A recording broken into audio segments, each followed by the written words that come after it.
Part 1. The window before me looks out to the sea and offers the only light in this small room. I'll get the last of this down before it fades. It doesn't matter, of course. My story will wait here, I pray, for no one. I have no idea who built this house. As far as I know, there's no place like it in these southern seas. The sloping roof is in the salt box style of New England, but there are no populated islands within 1,000 miles of this one. Perhaps it's some dead whaler's secret. If so, he left no record, though there were ample well-sealed jars of ink and twine-wrapped bundles of parchment to be found in this old desk. In fact, the house had been quite well stocked for an abandonment, containing some dry goods, a store of candles, even lamp oil and lucifers. But the years have burned through them all. I now find my dinner in the trap nets at the mouth of the nearby estuary, and my reading light between the ever-looming storms. Regardless, the house was empty when I washed ashore, and no one has come to claim it. Only rarely do I see the gray nub of a sail cross the wide horizon. For decades I persisted in the hope that I would be found, that I would be saved. But I must accept it. This dim purgatory is, more than any other place, my home, and it shall be my grave as well. But if you, my late savior, have found these pages, I won't make you read them through to the end before saying what must be said. Leave this place. If you do stay, even for a few hours, you will find an excuse to spend the night, and then, in the dark, something will call to you, down the beach.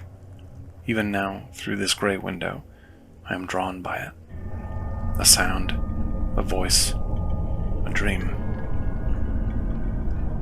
You will hear it too, and, making your way down the weed-bearded beach, you will wonder about the shapes carved in the stones, scattered beneath your feet.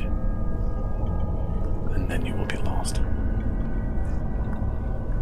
It's better to imagine that there is nothing here. Only the gulls, the rocks of this strand, my bones, and you.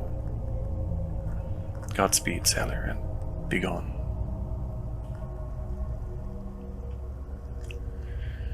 It has been more than 40 years since I joined the crew of the Beacon Hill.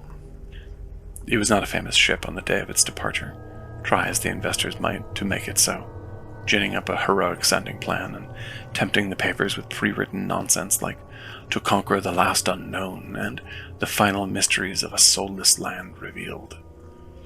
But the fish didn't leap to the bait. For in truth, the age of Antarctic survey had reached its stumbling end with Shackleton's death the year before, and in the public's mind the great southern continent had faded from enticing fable to flaccid fact.